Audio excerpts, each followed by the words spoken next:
హైందవ శంకరానికి విచ్చేసిన వేదికను అలంకరించిన సాధు సంతులకి,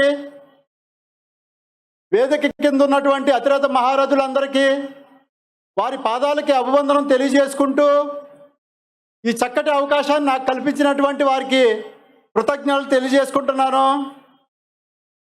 నేను ఎస్సీ కులాలపైన ఒక మంచి వివరణ ఇద్దామని మీ దగ్గరికి వచ్చాను. ఈ దేశంలో ఎస్సీ కులాల వారు కూడా హిందువులే. హిందూ ధర్మంలో అంతర్భాగం మనమందరం కూడా. ఒక విషయం గమనించాలి మిత్రులారా, కులం అనేది మన వ్యక్తిగతం, ధర్మం మన స్వయం. మనం ధర్మరక్షకులం, గుర్తుంచుకోండి. మనం ఈ దేశంలో పుట్టాం, ఈ దేశంలో హైందవ ధర్మాన్ని స్వీకరించాం, హైందవ ధర్మంతోనే చివరి వరకు కూడా బ్రతికే ఉంటాం, గుర్తుంచుకోవాలి. ఒక ముఖ్యమైన విషయం చెప్పి, నాకు అతి తక్కువ సమయం ఇచ్చారు కాబట్టి చెప్తున్నాను. సమరసత సేవా ఫౌండేషన్ ద్వారా ఆంధ్ర రాష్ట్రంలో కొన్ని వందల మంది ఎస్సీ ఎస్టీలకి అర్చకత్వ శిక్షణ ఇప్పించి దేవాలయాల్లో అర్చకుల కింద నియమించినటువంటి సంఘటనలు ఉన్నాయి. అలాగే ఎస్సీ ఎస్టీ మత్స్యకార కులాలకి సంబంధించినటువంటి ఏరియాలలో చాలా దేవాలయాలు, హిందూ దేవాలయాలు నిర్మించుకొని అదే గుళ్ళల్లో అర్చకత్వం చేసేటువంటి నా సోదరులు చాలామంది ఉన్నారు. మనం ఈ విషయాన్ని స్పష్టంగా గమనించాలి మిత్రులారా. 1950వ సంవత్సరంలో భారత రాష్ట్రపతి చే 3వ క్లాసు ప్రకారంగా ఎస్సీలు అంటే ఏమిటి, ఎస్టీలు అనేది ఒక వివరణ, స్పష్టమైన వివరణ ఉంది. రాజ్యాంగం ప్రకారంగా 1950వ సంవత్సరంలో మనకి రిజర్వేషన్లు కల్పించబడ్డాయి. ఆ రోజు బాబాసాహెబ్ అంబేద్కర్ యొక్క కృషి ఫలితంగా రిజర్వేషన్లో ఏ విధంగా ఇచ్చారండి మనకి?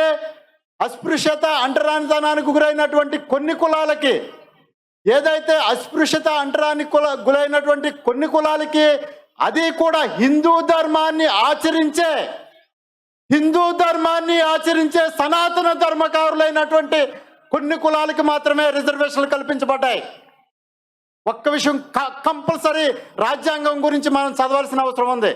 1950వ సంవత్సరంలో భారత రాష్ట్రపతి స్పష్టంగా రాజ్యాంగ సభలో స్పష్టంగా చెప్పారండి, హిందూ ధర్మాన్ని ఆచరించే అంటరాని వాళ్ళకి అంటరాని తనాన్ని అనుభవించినట్టు. కానీ ఈరోజు నేటి సమాజంలో ఆ రిజర్వేషన్లతో మనం అత్యంత ఉన్నతమైనటువంటి హోదాలో ఉన్నాం. అత్యంత ఉన్నతమైనటువంటి హోదా, రాజకీయంగా కానీ, ఉద్యోగాల పరంగా కానీ, విద్య పరంగా కానీ అనేక రకాలైనటువంటి రంగాల్లో ముందుకెళ్తున్నాం.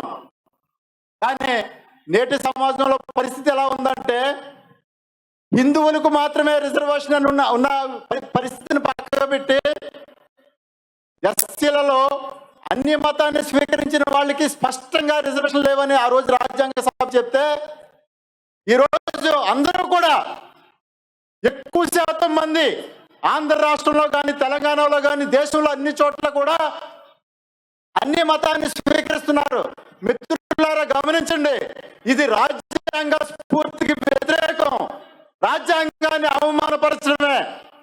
బాబాసాహెబ్ అంబేద్కర్ వారి యొక్క ఆలోచన విధానం ఎలా ఉందో మనకు తెలుసు. ముందు బాబు జగజ్జీవన్ రావు, బాబాసాహెబ్ అంబేద్కర్ యొక్క కృషి ఫలితంగా మనం ఈరోజు రిజర్వేషన్లు అనుభవిస్తున్నాం.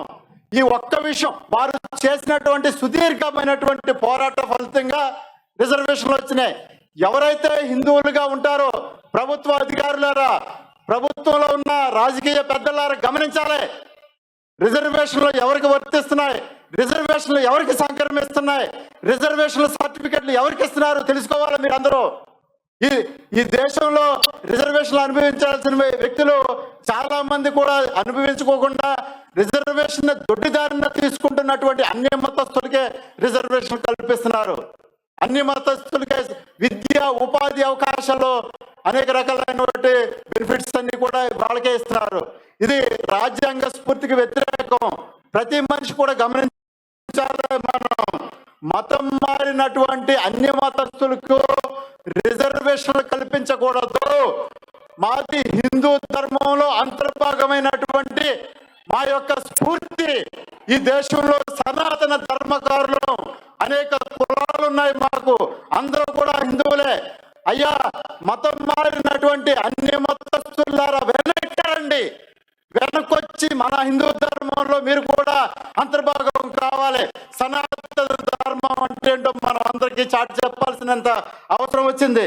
కాబట్టి ఒక విషయం చెప్తాను.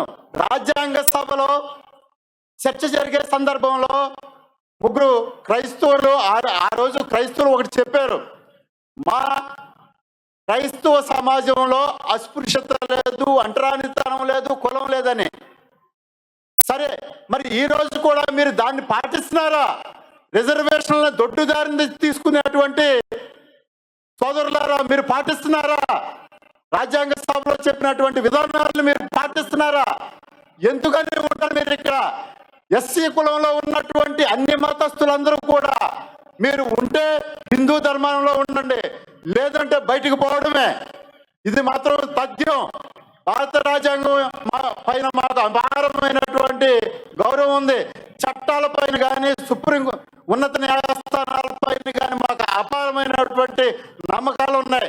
ఈ దేశంలో పుట్టాం, ఈ దేశంలో బ్రతుకుతాం, ఈ దేశంలోనే శాశ్వతంగా కలిసే ఉంటాం. మనం గమనించుకోవాలి. అలాగే మన రిజర్వేషన్లు అనేవి మీకు స్పష్టంగా నేను ఒక విషయంలో చెప్తానండి.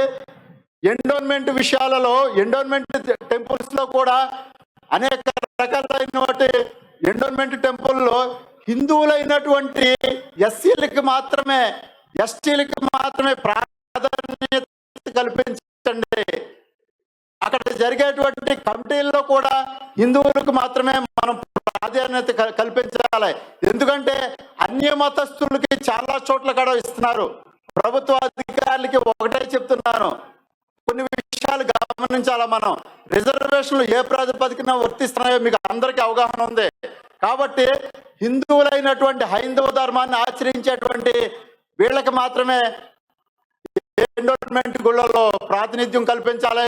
అలాగే అన్ని హిందూ దేవాలయాల్లో కూడా అర్చకులుగా ఎస్సీ ఎస్టీలని కూడా పరిగణించాలి. అర్చకులకు కూడా ఆ గుళ్ళలో ఒక ప్రాతినిధ్యత కల్పించి మా అందరి పైన మీ యొక్క ఆలోచన చూపిస్తారని కోరుకుంటూ, మేమంతా హిందువులం, ఈ దేశంలో ఉన్నటువంటి సనాతన ధర్మవాదులం. భారత్ మాతా కే